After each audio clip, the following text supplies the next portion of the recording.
Is Yash. Hi guys, my name is Priyanka. बाकी हम कौन है वो आपको पता ही है। तो welcome back to our new blog and welcome back to our channel. तो आज हम आपको बता दें कि हम जा रहे हैं आज स्विट्जरलैंड। तो हम स्विट्जरलैंड जा रहे हैं और My dream destination. हाँ, तो ये फर्स्ट ब्लॉग जो है वो थोड़ा इन्फॉर्मेशनल रहेगा। तो इस ब्लॉग में हम आपको बताएंगे कि हम कैसे जा रहे हैं और हमको रहने का कितना पड़ा है, ठीक है। मतलब एक्सपेंसेस बताएंगे ओवरऑल और ट्रैवलिंग बताएंगे, क्योंकि we are going by car. तो मैं बता दूं क्योंकि हमारी कार जर्नी शुरू होने वाली है। We are not going by air और लाइक ट्रेन वगैरह, क्योंकि यहाँ से 6-7 आवर्स की ड्राइव है। 6-7 आवर्स नहीं है, 7.5 to 8 आवर्स की ड्राइव है। तो बेसिकली हो क्या रहा है कि हम कार से जा रहे हैं। The reason is because again आप सबको पता है कि स्विट्जरलैंड बहुत एक्सपेंसिव है और काफी महंगा पड़ जाता है। तो उसके लिए क्या था कि हम लोगों को जो है कार का ऑप्शन अच्छा लगा। तो हम ज्यादा 7-8 hours is kind of like मतलब तुम कर सकते हो। तो हम दो फैमिलीज जा रहे हैं बेसिकली, कपूर फैमिली एंड अस। तो हम ड्राइविंग जो है वो डिवाइड भी कर लेंगे अभी रास्ते में। अगर आप अपनी कार से जाते हो तो ऑफकोर्स फायदा तो होता ही है। क्यों? क्योंकि एक तो ऑफकोर्स आपको वहां पे फ्लाइट वगैरह के खर्चे बच जाते हैं और दूसरा सबसे मेन जो आपका बचता है वो होता है कि वहां पे जाके आपको जो है कोई भी पास नहीं लेना पड़ता। जैसे आप ट्रैवल पास लेते हो, जो वहाँ पे बहुत सारे तरीके के पासेस मिलते हैं, वो मैं आपको वहाँ पे जाके बताऊंगी। स्विस ट्रैवल पास अलग होता है और वहाँ पे स्विस पास एक फैमिली कार्ड अलग होता है। तो स्विस ट्रैवल पास एक बंदे का 250 यूरो का होता है, तो बहुत एक्सपेंसिव पड़ता है। तो अगर आप खुद से अगर आप ट्रैवल कर रहे हो, आप रेंट भी कर सकते हो कार, ऐसा नहीं है कि रेंट पे नहीं कर सकते। आप लोग स्विट्जरलैंड पहुंच के भी रेंट कर सकते हो, वो भी सस्ता पड़ता है। वो भी सस्ता पड़ता है। अब यहाँ से भी रेंट करके जा सकते हो 60 वगैरह लेके, बट हमारे पास कंपनी कार है तो of course will use our own. Correct. तो उसके थोड़े बहुत बेनिफिट होती है, क्योंकि हम लोगों ने एक बार कंपेयर भी किया था। हमने पूरे पास की हमने लिस्ट बनाई थी कि प्राइस का ये पास का ये प्राइस है और इंडिविजुअल टिकट्स का ये प्राइस है। इवन डिस्काउंट मिल जाता है वहाँ टिकट्स पे। तो टोटल कंपेयर करने के बाद कार ही अच्छा ऑप्शन पड़ रहा था। आप अगर जा सकते हो तो कार ही ऑप्शन है, कार से ही जाना, मतलब हमारी तरफ से एडवाइस रहेगी। बाकी अब आपको सीधा वहाँ पे रास्ते में हम थोड़ा बहुत ट्रैवल दिखाएंगे, फिर आपको स्विट्जरलैंड में हम अपना जो हमने एयरबीएनबी बुक करा है वहाँ जाके आपको दिखा भी देंगे, उसकी कॉस्ट भी बताएंगे। फर्स्ट एक्सपीरियंस है हमारा एयरबीएनबी। हम एयरबीएनबी में कभी रहे नहीं, हम नॉर्मली होटल बुक कराते हैं। हाँ, ये भी नहीं पता है एयरबीएनबी में एमेनिटीज क्या मिलती है या कैसे, मतलब हमारा बहुत यूनिक फर्स्ट एक्सपीरियंस होने वाला है। और बाय कार भी हम इतना लंबा पहली बार ड्राइव करने वाले हैं, हमने इतना लंबा कभी ड्राइव नहीं करा। तो देखते हैं सीधा आपको स्विट्जरलैंड में अब रास्ते में दिखाएंगे थोड़ा बहुत, तो वहाँ पे फिर आपको एयरबीएनबी भी दिखाएंगे, उसकी कॉस्टिंग भी बता देंगे। इन केस अगर कोई वो बुक करना चाहता है तो हम नीचे लिंक भी दे देंगे, ठीक है। तो पूरा टूर दिखाते हैं। तो फर्स्ट डे हमारा जो है ये थोड़ा इन्फॉर्मेशनल रहेगा। तो let's start this vlog.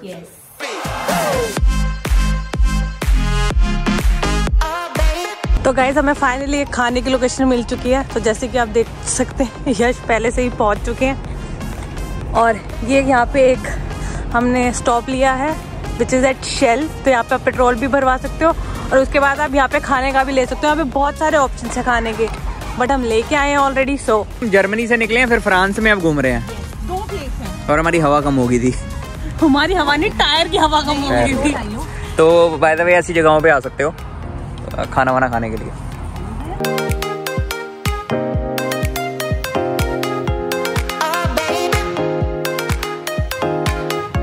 Ticket पहले टोल की टिकट ले चुके हैं और अब हम तो खुले नहीं पड़े। अब हम पे करेंगे टोल। ये कार्ड पेमेंट है, ऊपर देखो ना, कैश कार्ड पेमेंट है ऊपर, ये बना हुआ है ना। तो पहले हमको ये स्लिप मिल गई थी ना, वो टिकट। हाँ, ये टिकट ये पहले आई थी। ये स्लिप हमने लास्ट वाले, डिपेंड करता है कहाँ से तुम एंटर कर रहे हो, उस हिसाब से पेमेंट होती है। 7 यूरो 20 सेंट। 2 यूरो 20 सेंट नहीं, हाँ 2 यूरो 20 सेंट है। ये पकड़ो 2 यूरो। चलो दिल को झटका नहीं लगा, 2 यूरो 20 सेंट। भाई एक और देना है, 2 यूरो 20 सेंट। और कितने से पैच पे ही 2 टोल आ गए, मतलब अभी तो भरे थे वो। Toll number 2। ये स्विट्जरलैंड का पास है, ये आपको लेना कंपलसरी है अगर आप स्विट्जरलैंड आ रहे हो तो। इसके बिना बहुत चालान कट जाते हैं। तो ये जो पास है 40 यूरोज का है और ये जो है आपको किसी भी पेट्रोल स्टेशन पे मिल जाएगा या तो बॉर्डर पे मिल जाएगा। हमने एक्चुअली बॉर्डर मिस कर दिया था क्योंकि हमें पता ही नहीं चला था। हाँ, वहाँ पे कुछ बैरिकेडिंग नहीं थे, तो यहाँ पे हमने पेट्रोल पंप देखा और पेट्रोल पंप पे हमको ये मिल गया है। और ये जो है 1 साल के लिए वैलिड होता है। तो आप दोबारा अगर स्विट्जरलैंड आ रहे हो तो ये यूज कर सकते हो। दोबारा से नहीं खरीदना पड़ेगा आपको। तो अभी हम लगाएं, let's put it on.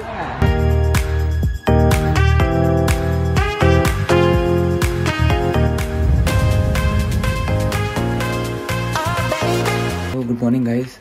Actually हम लोग रात को बहुत लेट पहुँचे थे, तो अभी नेक्स्ट डे आ चुका है। तो अभी हम उठे हैं, अभी 7 o'clock हो चुके हैं मॉर्निंग में। और हम लोग आपको दिखाते हैं कि हमने एयरबीएनबी बुक कराया था। तो बेसिकली इसका जो प्राइस था वो 720 यूरोज़ था और ये इंटरलेकन के बहुत पास है। तो हम लिंक जो है वो डिस्क्रिप्शन में भी डाल देंगे अगर किसी ने बुक कराना होगा तो। और लेकिन बहुत ही प्यारा शैलेट है और जो व्यू है जिसमें हम लोग उठे हैं वो तो गजब का ही है। तो अभी मैं आपको पीछे से, कैमरे के पीछे से व्यू भी दिखा देता हूँ और मैं अंदर से एयरबीएनबी वाला जो ये शैलेट है वो भी दिखा देता हूँ, ये प्रॉपर्टी दिखाता हूँ और साथ में जो व्यू हमारे रूम से आ रहा है वो भी दिखा देता हूँ। तो इन्जॉय करना व्यू को। और ऑफ कोर्स मैंने प्राइस बता ही दिया इसका, और अगर आपको अच्छा लगता है तो आप भी आ सकते हो। बहुत ही क्लीन है, मतलब प्रॉपर्टी बहुत सुंदर है। ओनर बहुत ही स्वीट थी, मतलब उसने पहले से सब कुछ अरेंज करके रखा हुआ था। इवन तो चेक इन टाइम जो है हमारा जो है वो इवनिंग 7 o'clock तक का था, 4 to 7 के बीच में। बट हम लोग जो है वो रात को 12 बजे पहुँचे थे। तो उसने पहले से ही जो है वो सेफ़ का अरेंजमेंट करके रखा था बेसिकली। तो उसने यहाँ पे एक लॉक छोड़ा हुआ था, वहाँ पे की थी, कोड वगैरह उसने पहले से बता के रखा हुआ था। तो हमने की ली रात को और हम लोग अंदर घुस गए थे। चेक इन अभी हमारा होगा आज सुबह, लेकिन ओनर ने पहले ही मेक श्योर किया था कि सब अरेंजमेंट हो। मैं आपको अब शैलेट दिखाता हूँ। This is the property. यहाँ से हम लोग एंटर किए थे। सो ये हमारी कार पार्कड है। एंटर करते ही ये स्विट्ज़रलैंड की फेमस घंटी, किचन में लगा भी दिया सामान। तो भैया ये है हमारा रूम। प्रियंका उठ जाऊँ। ऊपर वाला जो रूम है वो सिंगल बेड वाले हैं, ये वाला डबल बेड वाला रूम था और एक थर्ड रूम भी है जिसमें बंकर बेड्स भी थे। तो ये है हमारा शैलेट। यहाँ पे ये नीचे का हमारा है तो हम इसमें दिखा देंगे। ये जो है वो स्टोरेज वगैरह का सामान रखने के लिए, मतलब कपड़े वपड़े रखने के लिए है। द बाथरूम बिल्कुल क्लीन, कोई दिक्कत नहीं है। और टॉवल वगैरह सब थे इसमें, कोई दिक्कत वाली बात नहीं थी। रात को जब हम आए थे बिल्कुल अंधेरा था, हमें कुछ भी नहीं दिख रहा था और मैं जब सो के उठी हूँ तो we woke up to this view.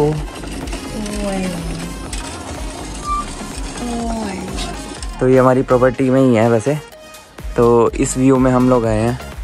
वैसे खुशबू प्रॉपर गांव वाली है ना। Anything listen to those bells? हाँ, वो गाय के ऊपर बंधी हुई है। तो ये आसपास के और भी शैलेट्स हैं, आई थिंक लोग रहते हैं यहाँ पे।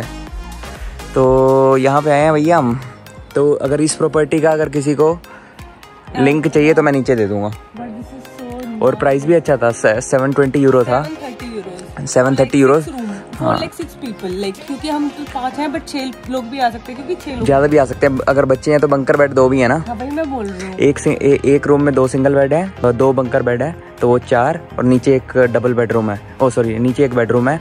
तो टोटल 6 लोग आ सकते हैं यहाँ पे। तो भाई ये वाला व्लॉग यहीं पे ख़त्म करते हैं। तो बेसिकली हमने इस व्लॉग में आपको बताया कि स्विट्ज़रलैंड आने के लिए टोल में क्या क्या चीज़ें लगती हैं। थोड़ा बहुत रास्ते में सब कुछ दिखा दिया, कहाँ पे आप रेस्ट कर सकते हो। और एयरबीएनबी जो हमने लिया था, ऑफकोर्स वो सस्ता पड़ता है, होटल्स वगैरह बहुत महंगे पड़ते हैं। तो हम रिकमेंड करेंगे। हमारा फर्स्ट एक्सपीरियंस है एयरबीएनबी और अच्छा था, बहुत क्लीन था। और आप व्यू देख लो भाई, होटल में ठीक है, एक्सपेंसिव बहुत पड़ते हैं होटल। और दूसरा ये सब ऐसा व्यू नहीं मिलेगा भैया। तो और ऊपर से प्राइस भी बहुत सही था। तो 720 यूरोस हम 2 फैमिली का हुआ है, ठीक है। हाँ, सब कुछ है प्रॉपर, ये चेयर वेयर सब है। तो ये वाला व्लॉग यहीं पे ख़त्म करते हैं। ऑफकोर्स हम स्विट्ज़रलैंड की अब जर्नी शुरू करने वाले हैं आज, क्योंकि हमारी अभी यहाँ पे इस शैलेट की ओनर आएगी और वो चेक इन करवाएगी। तो उसके बाद हम लोग जो है अपनी जर्नी शुरू करेंगे स्विट्ज़रलैंड की, और आपको पूरी इन्फॉर्मेशन देते रहेंगे। कहाँ पे आपको कहाँ टिकट्स लेनी पड़ती है, क्या सही चीज़ें हैं देखने के लिए, प्राइजेस क्या हैं, सब कुछ करंट प्राइजेस क्या चल रहे हैं बिना स्विस पास के। क्योंकि हम लोग कार पे आए हैं तो हम लोगों ने ट्रैवल पास नहीं लिया है, क्योंकि ट्रैवल पास के साथ जो है वो 50% डिस्काउंट मिलता है टिकट्स के ऊपर, जो कि अब हमें नहीं मिलेगा। तो हम हमको वैसे बताएंगे। तुम्हें डिस्काउंट तो मिलता ही मिलता है, बट डिस्काउंट के ऊपर 50% भी देना पड़ता है ना बाद में। तो हम 3-4 दिन के लिए आए, हम उतनी एक्टिविटीज कर ही नहीं सकते कि हम वो 250 यूरो वसूल ले, तो इसलिए हमने नहीं लिया। हाँ, तो हम लोगों ने एक्चुअली कैलकुलेट भी किया था। अगर आप अपनी व्हीकल से आते हैं तो हमने 2 टेबल बनाई थी, मेरे को याद है, 2 कॉलम बनाई थी। उसमें हमने साथ में कंपेयर भी किया था कि एक्टिविटीज़ अगर हम ये एक्टिविटीज़ कर रहे हैं तो विद पास कितना पड़ेगा और विदाउट पास कितना पड़ेगा। तो ऑफकोर्स जो हम कार से जब ट्रैवल कर रहे थे तो बहुत चीपर पड़ रहा था। तो हम भी रिकमेंड करेंगे अगर आप कार से आ सकते हो तो 8 घंटे की ड्राइव, वही पता भी नहीं चला। हम लोग बेल्जियम से आए हैं तो इट वॉज मतलब नॉर्मल। अगर आप फ्लाइट से भी आ रहे हो तो यहाँ पे आके भी आप रेंटल कार ले सकते हो, वो भी एक ऑप्शन है, तो वो भी सही पड़ेगा। तो पार्किंग यहाँ पे कई जगह तो फ्री भी होती हैं वीकेंड पे और वैसे भी। और पार्किंग फीस जैसे हम लोग टिटलिस पे देख रहे थे उसकी 5 यूरो फीस थी, तो इट्स नॉट दैट एक्सपेंसिव। तो ज़्यादा नहीं बोलते, ये वाला व्लॉग यहीं पे ख़त्म करते हैं। आई होप ये इन्फॉर्मेशन आपके लिए यूज़फुल रहेगी। और एक चीज़ आई फॉरगॉट टू टेल कि इस शैलेट के लिए हम लोगों ने सिक्योरिटी डिपॉजिट भी देना है, which is 300 euros, but again वो आपको वापस मिल जाएगा। सो इट्स नॉट समथिंग जो आपको देना ही है, मतलब दे के वापस मिल जाएगा और कुछ नहीं है। और टैक्स लगेगा 1.2 यूरोज़ पर पर्सन पर डे, तो तब वो आपको देना ही पड़ेगा। वो होटल में भी लेते हैं ये लोग, तो नथिंग न्यू।